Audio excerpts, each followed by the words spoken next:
नए साल की शुरुआत सभी अपने आराध्य देव का दर्शन कर उनके आशीर्वाद के साथ करते हैं। नववर्ष पर सभी धार्मिक स्थल पर श्रद्धालु अपने आराध्य का दर्शन करने पहुंचते हैं। संत नगरी शेगांव में तो इस बार दूर दूर से बड़ी संख्या में श्रद्धालु संत गजानन महाराज का दर्शन करने आए हैं।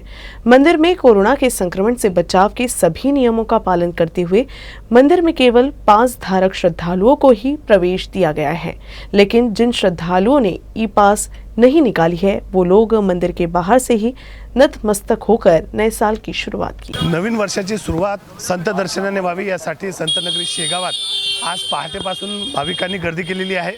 आपण पाहू शकता श्री संत गजानन महाराजच्या मंदिरामध्ये आज सकाळपासून भाविकांनी गर्दी केलेली आहे। संस्थांच्या वतीने सर्व सुविधा इथे पुरवण्यात आलेल्या आहे। ई पासची सुविधा आज इथे करण्यात आलेली आहे। जवळपास 9000च्या जवळपास भाविकांना आज दर्शन मिळणार आहे।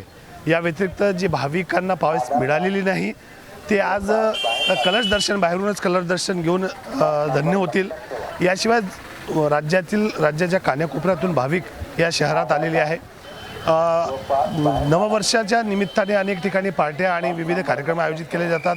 मात्र अनेक वर्ग असा आहे की ज्यांनी संत गजानन महाराजांच्या दर्शनाला पसंती दिलेली आहे। त्यामुळे आज जवळपास 10,000च्या भाविक आज श्री संत गजानन महाराजांच्या समाधींचे दर्शन घेणार आहेत।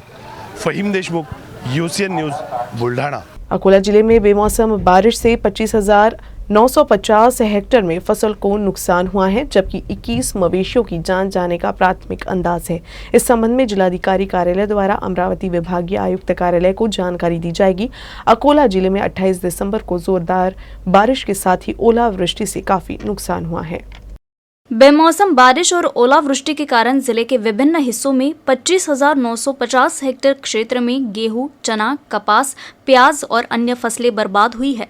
इसके अलावा बालापुर तहसील में 21 जानवरों की मौत हो गई और बालापुर तहसील के ही सातर गांव में बिजली गिरने से एक युवक की मौत हो गई है। नुकसान की प्रारंभिक रिपोर्ट जिलाधिकारी कार्यालय के माध्यम से विभागीय आयुक्त को भेज दी गई है।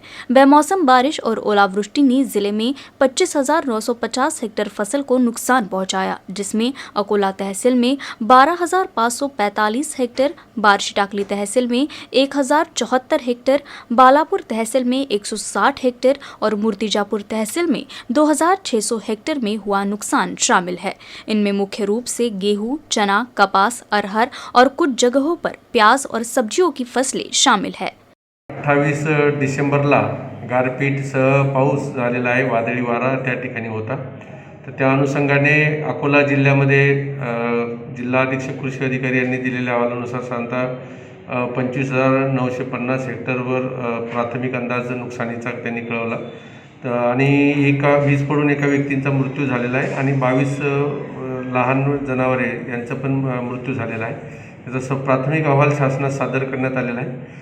जिल्हा अधीक्षक कृषी अधिकारी आणि तालुका स्तरीय तहसीलदार यांच्यामार्फत शेतीचे पंचनामे सद्यस्थिती सुरू आहे। अंतिम अहवाल आल्यानंतर शासनात सादर करण्यात येईल। अकोला शहर के खदान थाने के सामने आलसी प्लॉट क्षेत्र में निर्माणाधीन फ्लाईओवर के कार्य पर स्थानीय लोगों ने सवाल उठाए हैं। शिकायत की है कि ये काम अवैध रूप से चल रहा है। इस संबंध में जिलाधिकारी और पुलिस अधीक्षक को सूचित किया गया, लेकिन कोई भी कदम नहीं उठाए जाने पर अब नागरिक केंद्रीय मंत्री नितिन गडकरी को सूचित करेंगे कि फ्लाईओवर पर अवैध रूप से काम किया जा रहा है। इस बात की जानकारी जिले के पालक मंत्री बच्चू कडू और शिवसेना विधायक नितिन देशमुख को स्थानीय लोगों ने दी। फ्लाईओवर विरोधी कृति समिति ने एक संवाददाता सम्मेलन में कहा कि फ्लाईओवर पर अवैध रूप से काम चल रहा है। जिलाधिकारी, पुलिस अधीक्षक से शिकायत करने के बाद भी कोई कार्रवाई नहीं की गई। अब इस संबंध में केंद्रीय मंत्री नितिन गडकरी से शिकायत कर कार्रवाई की मांग करेंगे। 29 दिसंबर की रात पालक मंत्री बच्चू कडू और शिवसेना विधायक नितिन देशमुख ने फ्लाईओवर का दौरा किया और केंद्रीय मंत्री नितिन गडकरी को इसकी जानकारी देने का आश्वासन दिया। कृति समिति की ओर से सुनील अजमेरा, द्वारका चांडक, अन्य सदस्यों ने इस संबंध में जानकारी दी। दक्षता नगर चौक से नेहरू पार्क चौक के बीच में जो बनाया जा रहा है, जिसका शुरू से ही DPR कैबिन में बैठ के बनाया गया है, इसका यहाँ स्थानिक तौर पे किसी प्रकार का कोई मुआयना नहीं किया गया। जो फ्लाईओवर 12 मीटर का था, 30 मीटर के रोड पे 12 मीटर का फ्लाईओवर, यहाँ पर उपस्थित जो आज रोड है वो सिर्फ 17 मीटर का है, जिसका आवाज़ आलती प्लाट फ्लाईओवर विरोधी समिति ने कृति समिति ने उठाया है। उसके बाद में उस फ्लाईओवर को 12 मीटर से 8.5 मीटर का किया गया। पहले से ही गैर कानूनी तौर पे फ्लाईओवर का काम शुरू है, जिसके विरोध में आलसी प्लाट के सभी रहवासी, जिसके कारण हमें ही नहीं, इस शहर में रहने वाले और इस रास्ते से गुजरने वाले हर व्यक्ति को इसका नुकसान, इसका खामियाजा भुगतना पड़ेगा। जिसके विरोध में आज आलसी प्लाट खड़ा है, ये शहर के हित में है। हम लोग इसका विरोध कर रहे हैं। हम लोग हाई कोर्ट में हमने इसके खिलाफ में अपील लगाई है और 8 तारीख को लगभग तारीख है, तो बहुत एक हमारे फेवर में इसका फैसला आएगा। कल हमने पालक मंत्री जी अकोला दौरे पे थे, हमने उनको भी यहाँ बुलाकर यहाँ पर उनको मुआयना कराया और इसको देखते ही उन्होंने कहा कि ये किस प्रकार से काम हो रहा है और हाथों हाथ तत्काल उन्होंने आदेश देकर कल इस काम को वापस से रुकवाया है। हम लोगों की यही रिक्वेस्ट है शासन से, प्रशासन से, कि ये काम जो हो रहा है गैर कानूनी से हो रहा है और जिस प्रकार पैसा भरकर कॉन्ट्रैक्टर ने यहाँ पर आम नागरिकों के खिलाफ पुलिस प्रशासन बिठाया है, ऊपर आप लोगों के माध्यम से हमारी ये भी बात जाए कि यहाँ पे व्यापारी वर्ग, सुशिक्षित वर्ग रहता है। यहाँ पर पुलिस का प्रशासन, पुलिस प्रोटेक्शन दे करके इस प्रकार के गैर कानूनी रूप से हो रहे बांधकाम को रुकवावे और कुछ जनप्रतिनिधियों के निजी स्वार्थ के लिए काम हो रहा है, इसके लिए हम इसका निषेध करते हैं। अनाज की कालाबाजारी करने के आरोप में पुलिस ने एक ट्रक को जब्त किया है। खदान पुलिस और अन्य आपूर्ति विभाग के अधिकारियों ने इस कार्रवाई को अंजाम दिया है। कौलखेड़ के रास्ते बार्शी टाकली की ओर जा रहे एक 16 पहिया ट्रक में करीब 5 लाख रुपए के चावल मिले। इस संबंध में पूरी पुष्टि के बाद देर रात आरोपियों के खिलाफ एसेंशियल फॉर लाइफ एक्ट की धारा 3 और 7 के तहत मामला दर्ज किया गया है। जिले में राशन, चावल और गेहूं की कालाबाजारी हो रही है। कुछ जगहों पर कार्रवाई की जाती है, लेकिन ऐसे वाहनों को अक्सर छोड़ दिया जाता है। पता चला कि बार्शी टाकली तहसील के एक गोदाम में राशन चावल की कालाबाजारी की जा रही थी। पुलिस अधीक्षक जी श्रीधर की विशेष टीम ने एक ट्रक चावल जब्त किया। अमरावती जिले से गुजरने वाले 2 स्टेट हाईवे के चौड़ीकरण व डामरीकरण से सड़कें सुगम हो गई हैं, जिसके कारण इस मार्ग पर वाहनों की रफ्तार में इजाफा होने से दुर्घटना भी बढ़ी है। पिछले 1 साल में इस सड़क पर कई दुर्घटनाएं हो चुकी हैं, जिनमें कई लोगों को अपनी जान गंवानी पड़ी। लिहाजा अब वाहनों की रफ्तार पर अंकुश लगाने की मांग की जा रही है। अकोला से पुलगांव तक स्टेट हाईवे नंबर 280 भातकुली से होकर गुजरता है। दरियापुर से अमरावती तक स्टेट हाईवे नंबर 194 खोलापुर से होकर गुजरता है। दोनों राज्य राजमार्ग के चौड़ीकरण और डामरीकरण ने सड़कों को सुगम बना दिया है। इसीलिए इस सड़क पर भारी वाहनों और दुपहिया वाहनों की भारी भीड़ रहती है। इस सड़क पर वाहन चालक तेज गति से वाहन चला रहे हैं, जिससे बड़ी संख्या में दुर्घटनाएं हो रही हैं। पिछले 1 साल में इन दोनों मार्ग पर करीब 15 से 20 दुर्घटनाएं होने की आशंका है। पिछले कुछ दिनों में खोलापुर रोड पर हादसे होते रहे थे। विभिन्न हादसों में कई लोगों की जान चली गई है, तो कुछ सौभाग्य से बच गए। राज्य के राजमार्ग पर तेज गति से अनियंत्रित ड्राइविंग से सुरक्षित चालकों को असुरक्षा की भावना पैदा कर दी है। इसीलिए पुलिस को इस तरह से अनियंत्रित वाहन चलाने वाले चालकों के खिलाफ दंडात्मक कार्रवाई करने की आवश्यकता है। स्टेट हाईवे पर कई दुपहिया और चौपहिया वाहन शराब के नशे में तेज गति से चल रहे हैं, इसलिए उनके वाहनों की गति सीमित नहीं है। स्टेट हाईवे के किनारे खेतों तक पहुंचने के लिए कई जगह पक्की सड़कें हैं। पेड़ अधिक होने के कारण राज्य राजमार्ग पर इस सड़क से आने वाले बुलडोजर या दोपहिया वाहन राज्य राजमार्ग से गुजरने वाले अन्य वाहन चालकों को दिखाई नहीं देते हैं। इसी के चलते भातकुली मार्ग पर हादसा हो गया।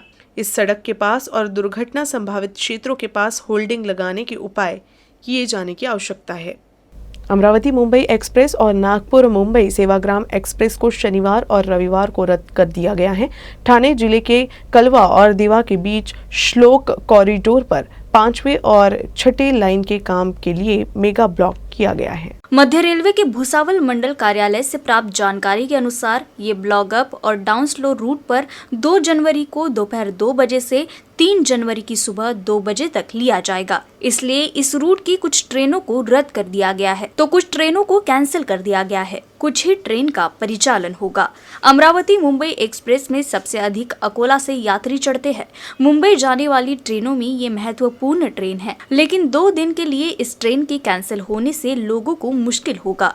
अकोला से मुंबई जाने वाले यात्री अमरावती मुंबई एक्सप्रेस को प्राथमिकता देते हैं। ट्रेनें रद्द होने से यात्रियों को 2 दिन तक परेशानी का सामना करना पड़ेगा।